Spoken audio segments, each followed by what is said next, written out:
Didn't we ban this years ago? Didn't people just stop taking it because they heard that there were blood clots, and England banned it, and then England sent all of their AstraZeneca to third world countries, and then Canada stopped, like people showing up to take their shot were finding out that they had AstraZeneca and they would leave. And so we donated our shots to third world countries too. Do we have any kind of responsibility to those third world countries for the damage we inflicted with those AstraZeneca shots that sure they may have asked for, but we should have reasonably known, like, our citizens don't want these. Here, do you want them?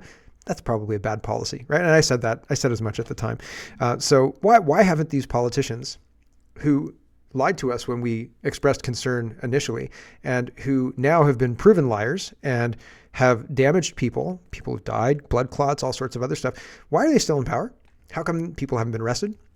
I think if you and me had a company that sold a product that actually harmed people and killed people, somebody'd be knocking on our door to hold us accountable for the damage we've caused, right? So why are our politicians not being held accountable?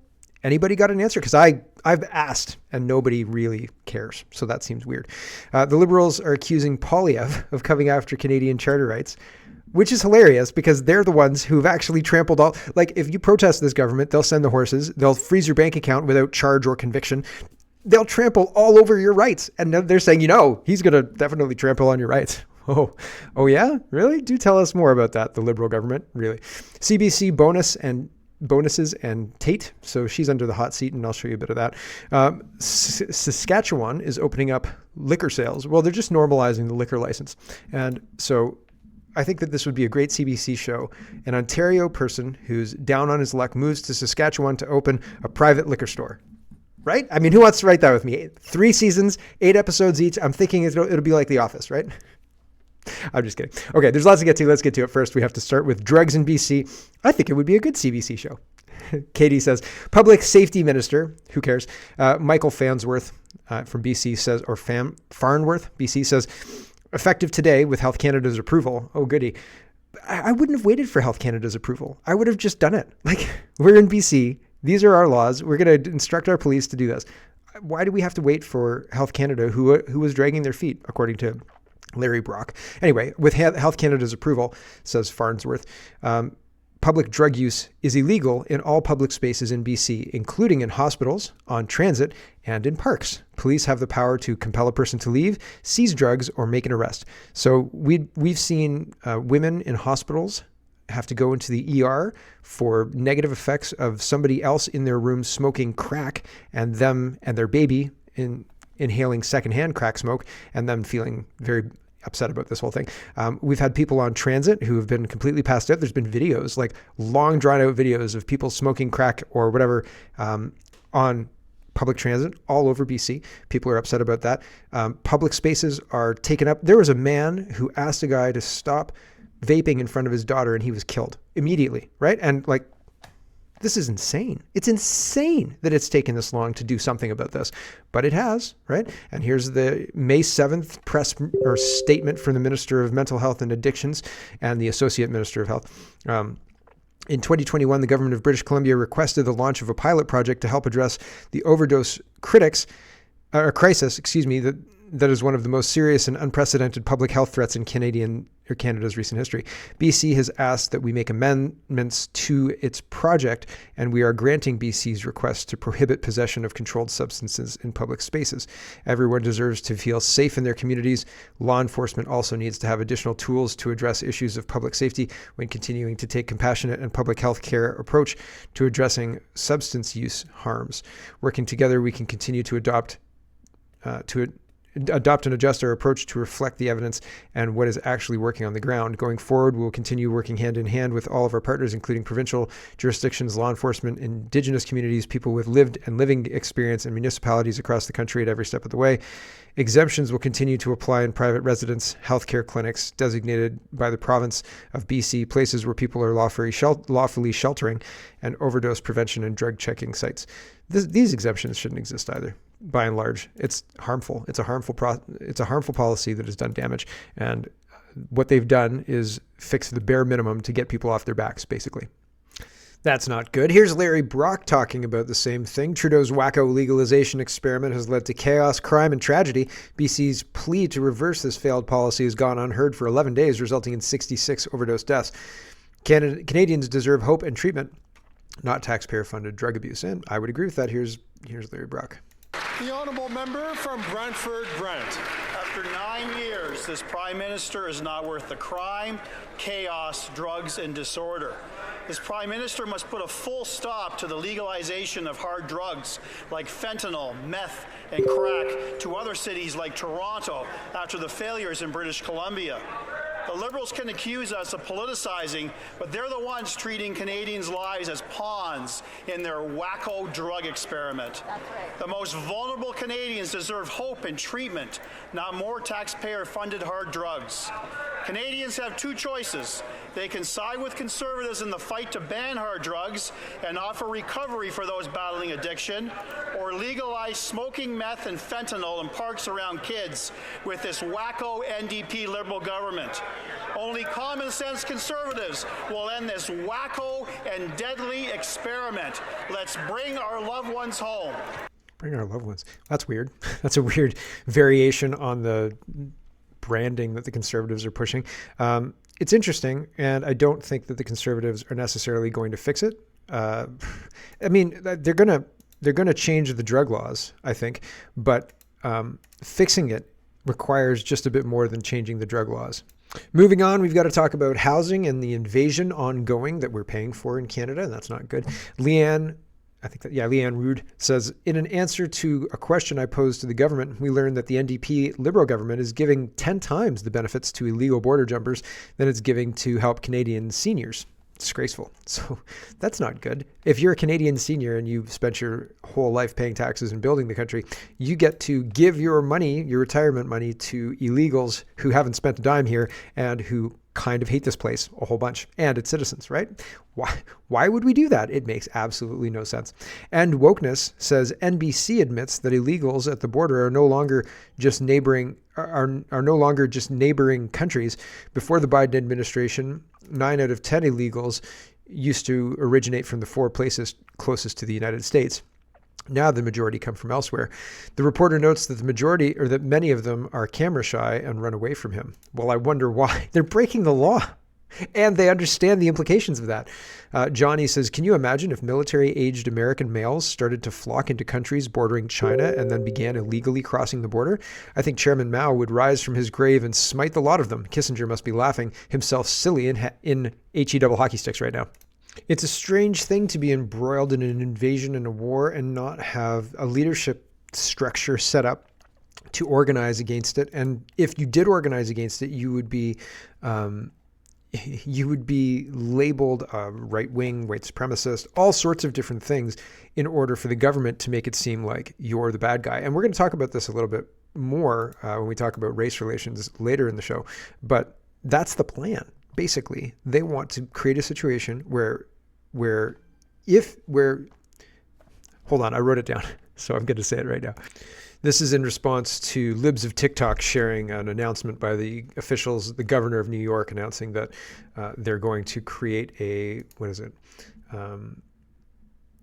$2.3 billion tax-funded grant to fix up the JFK International Airport.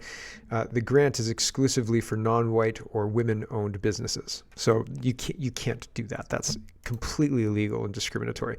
However, they're going to do it. That's absolutely happening. They're doing it in Canada. They're doing it everywhere. And I said they're trying to provoke white people into a conflict. They're trying to make the claim that all immigration is a net positive. Any resistance to immigration is right-wing and white supremacy. The goal is to invade with zero pushback from us, from the people who are currently the controllers. We don't actually control the land at this point in time. The government does, and the government are globalists. So they're taking it from us, and we believe as a society that our governments represent us. But really, our governments actually represent the globalist interests, and so our governments actually represent these foreigners coming into our soil. If they can't do it, if they can't get an invasion finished with zero pushback from us, then they'll create a war, a big conflict, and the war will be such that the lines will be drawn, that the white people who are pushing back against any of this immigration, invasion immigration, weaponized immigration, whatever you want to call it, will be seen as right-wing white supremacist and the evil aggressors, and the foreigners who are actually invading our country will be seen as the victims. That's what they're trying to accomplish with this. You can't push back on this, because if you do, they're going to label you a terrorist. They're going to label you a terrible, awful person who doesn't like people because of their skin color, and you're racist and you need to be in prison. But the people breaking our laws and coming into our country, and the politicians enabling them, they're fine. They're good people who just want to help people, just not Canadians. Cosman is responding to all of this. The Canadian military now defines racism as anybody who believes in equality but not equity, and anybody who denies unconscious bias and refuses to engage in self-reflection and education. This is from their February 28th, 2024 anti-racism toolkit. Our army is totally compromised. Yeah, it's a communist takeover. It's a communist takeover. I've been saying this for more than a year at this point in time. We are in the midst of a communist takeover. But wait, says Cosman, there's more.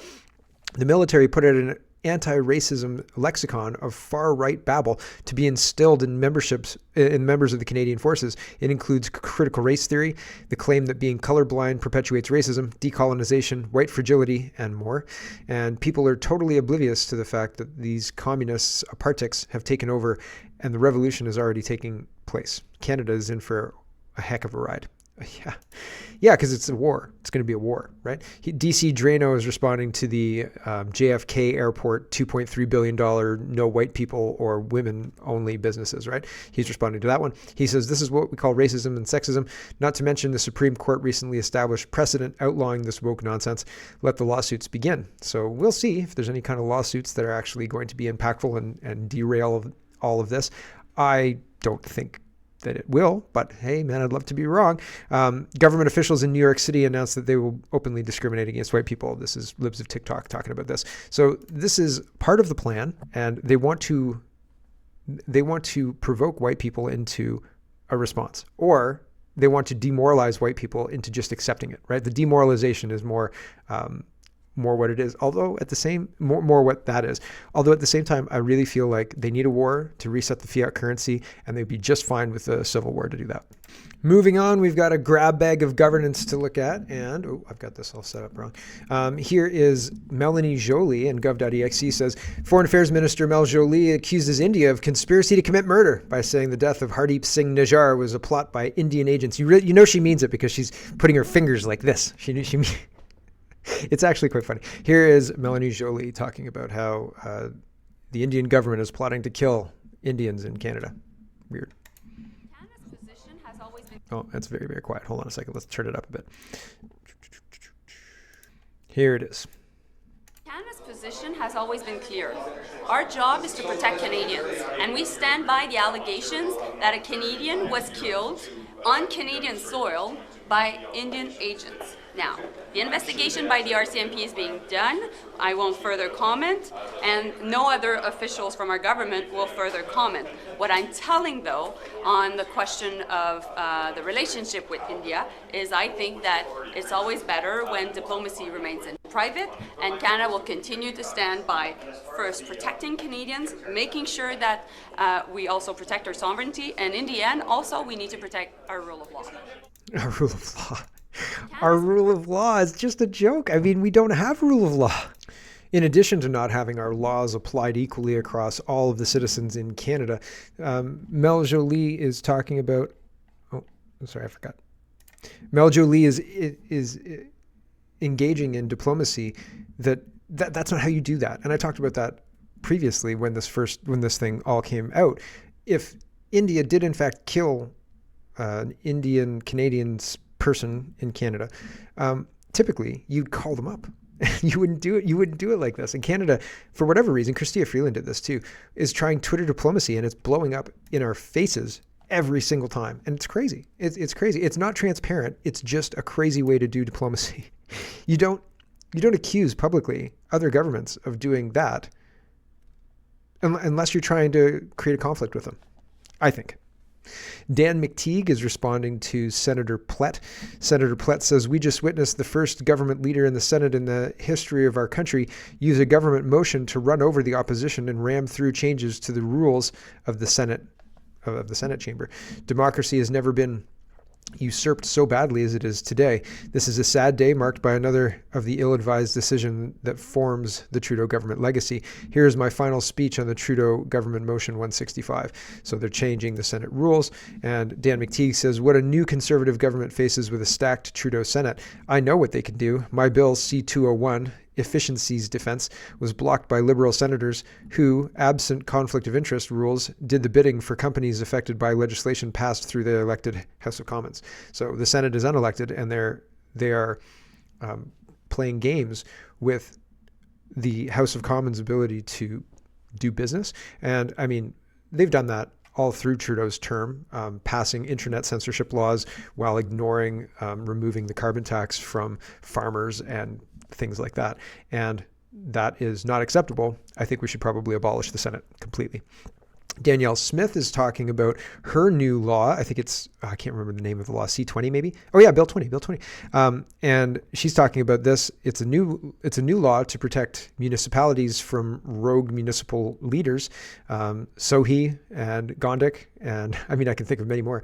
And so Danielle Smith says, in rare circumstances, the province does need to take a second look at certain cities' decisions that are unconstitutional or fall outside their responsibility. One example is the city of Calgary attempting to alter election laws to allow non-citizens to vote. That is simply not appropriate nor within their authority. Bill 20 will provide the province with a tool to deal with these rare but serious examples of municipal overreach. Read Rick Bell's article. So there you go. If you're interested in a little bit more color on being able to stop these rogue municipalities, how do you stop a rogue premier? How do you stop a rogue prime minister? At this point in time, we have in Ontario and in Canada people who are in positions of power who are doing real damage, and there's no way to hold them accountable. There's no way to stop them. Very, very concerning, right? Amazing Zoltan says, fun fact, Canada has more Sikh members of parliament at 18 than India does at 13, despite India's parliament having nearly 200 more seats and a whole bunch more people. I wonder why that is. Why do you think that is? Khalistani something or other? I don't know. Anyway, whatever. Maxime Bernier is tipping his hat at the Saskatchewan party, and he says less government is better government. The Saskatchewan party is unleashing liquor laws, so they're creating a situation where there's a single liquor license, no matter if you want to open up your own private liquor store or if you want to do something within the realm of liquor, like own a restaurant and serve liquor. It's just one license. It's not a different license. So that's interesting. It says, Regina Leader Post says, the Liquor Retail Modernization Act will amend the way permits are handled, creating a single one for all businesses that sell alcohol in Saskatchewan.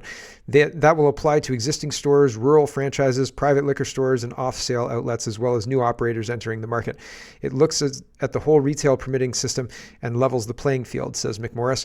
The government is calling it the most significant change that the province liquor retailing system has seen in the past 50 years. It puts all retailers into one category, McMorris said. Saskatchewan is in the midst of an expansion of private liquor stores. So there you go. I mean, I'm a fan of getting the taxes out of liquor sales, etc., because it would make business easier. Liquor has its own drawbacks and alcohol has its own drawbacks, but we're a society that drinks alcohol regardless of the drawbacks. And so I don't think paying, 200-300% in taxes on a bottle of alcohol is beneficial. I think that we could do other things to encourage people to not drink. But the way things are, punitive taxes are just punitive taxes. It doesn't matter if it's alcohol, cigarettes, or food or anything else. And I'm sick and tired of it. I'm so tired of it. It's ridiculous. Mercedes Stevenson says, I'm tired of the taxes. I'm tired of, you pay taxes on your income. Okay. Then the income that you get to keep, you go to the store to buy gas and you pay taxes on the gas. Then you go to the store to buy liquor and you pay taxes on the liquor. Then you go to the store to buy food and you pay taxes, not just on the food for the carbon tax to get the food to the store, because you pay taxes on that, but you pay taxes on the actual food on the bill. So there's hidden tax and there's obvious tax. There's tax that's on the bill. Our money is taxed at such a high rate that it is punitive. And I wish that Canadians had that conversation, because we're not having that conversation. In fact, the only conversation is there's some poor people, and probably the best way to deal with that is to raise taxes on everybody else. And that just means more taxes. And We're taxed enough. Thank you very much. Mercedes Stevenson says, there was a change of command today for Canada's most secretive and elite warriors. Warriors? Does that still apply to Canada at this point in time? Major General Steve Boyven is being promoted, and Steve Hunter took over the command this afternoon. Can SOFCOM is incredibly busy as the only rapid deployable force in a struggling Canadian Armed Forces. Rapidly deployable force? I mean, only if you've got enough gas, right? Like, they probably stop off in the United States to gas up. Way cheaper. We found out about the change of command and showed up thanks to SOFCOM for letting us unexpected guests in. The Liberal government talks about transparency, but repeatedly appoints and changes command of SE leaders, CANSOFCOM, RCMP, CES, with no media access and a press release after. I've also never seen someone expected to go to the 3-star Leaf level change command suddenly and with no announcement about where he's going next. Boyven is being promoted, but the way this was done could have made this seem very different. I only know that because of sources. All of this, my source says, is an expression of paralyzed decision making. There is still no decision on the next CDS, which has the trickle-down effect of not being able to confirm who is taking over where in the midst of challenging national security concerns. Today, the change of command, General Eyre said the lack of decisions on whose senior leaders are in the CAF is having a significant impact on military families. Steve Hunter, who took over CANFOSCOM today, has not yet been promoted to the rank required for the position, another odd feature of today's ceremony. But I'm told that's coming. So you'll promote me and then we'll do the ceremony? No. We'll do the ceremony. You won't have the job yet, right? Because you're not the proper rank to have the job. You don't have the credentials or whatever, right? You don't have the job yet. We'll do the ceremony and then we'll promote you and then you'll get the job. Cool.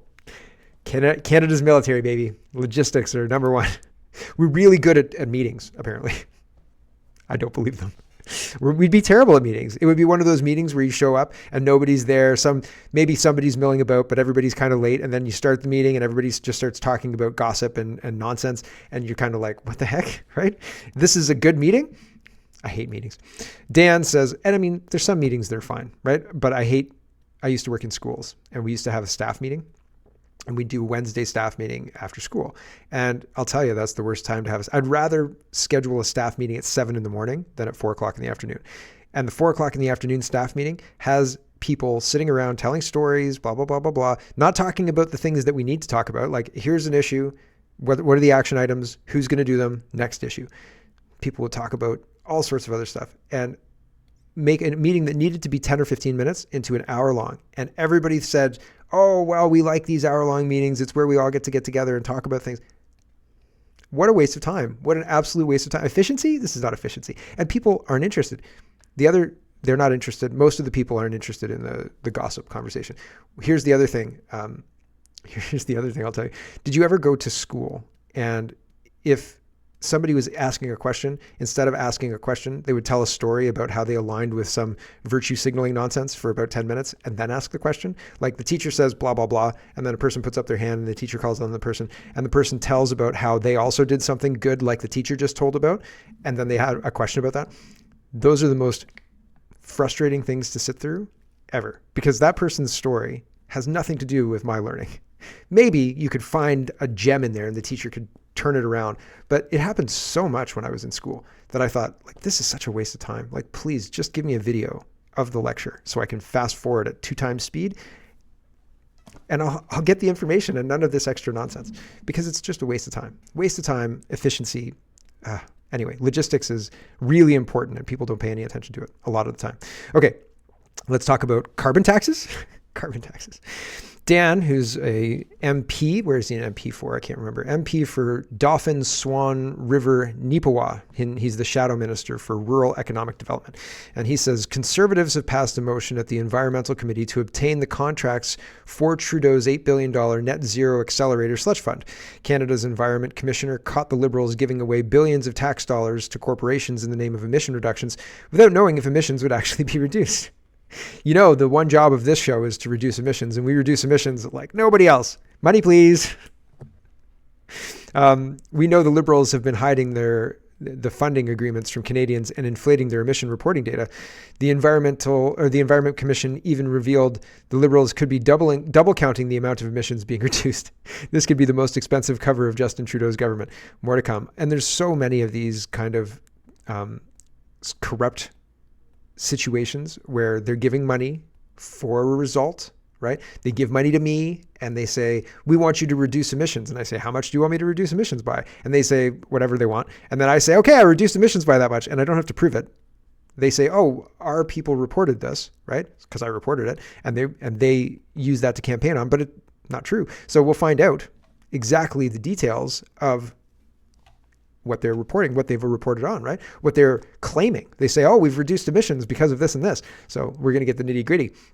And I fear the nitty gritty is going to reveal that they didn't actually. But again, the whole thing's a hoax. Climate change is a hoax. It is meant to control us. It is meant to make us poor. They are trying to convince us that this is true, but it's not true. They don't have any evidence for it. Wall Street Silver highlights Chrystia Freeland, says investors want to come to Canada so they can pay the carbon tax. This is just like grocery stores wanting to come to Canada so they can be accused by Jagmeet Singh of being corporate greedy and evil and profit driven, right? Like, oh, you evil businesses, you welcome to Canada to drive competition, and you're probably all your CEOs are greedy corporate fat cats, right? Thanks, Jagmeet Singh. Here's Chrystia Freeland talking about how Canadians want to pay the carbon tax. What she's saying here is actually something a little bit different. Wall Street Silver is highlighting it in one way, but what she's saying is other countries who are controlled by globalist entities won't invest in Canada unless we also have the DIE, ESG, so the environmental, social goals, and the Agenda 2030 and carbon taxes. They won't put money into our country unless we do those things. And my response would be, okay, sounds great. And then put up a big wall, pump our own oil, grow our own food, and tell the globalist MFers where to go. Okay? Put up a big wall, and anybody who wants to give our stuff away can go on the other side of the wall. See you later, guys. It'd be easy. Fundamentally, it's a threat. Fundamentally, the people in charge of the currency are going to use economic pain and up to starvation and all sorts of other economic pain with protests mixed in, right? The Palestinian protests, all that's expanding, to pressure people to do what they want, because people won't do what they want of their own volition, because doing what the globalists want will destroy our country, right? But they're going to destroy the country anyway if we don't do it. See? So this is what she's saying here. If we don't have these ESG, DIE, DEI, whatever policies, then we're not going to be economically viable because nobody will trade with us. That's what she's saying here. Here we go. Not also include an effective climate plan. That is simply the economic reality today.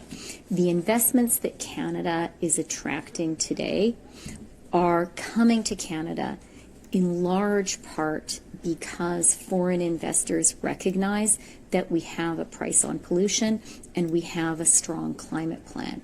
And that means they want to be here and make stuff here in Canada and create good jobs here in Canada, because the world, global markets, increasingly are not tolerant of things that are produced in an economy that is not underpinned by ESG, carbon taxes and all the rest. That's what they're trying to convince us of this, okay?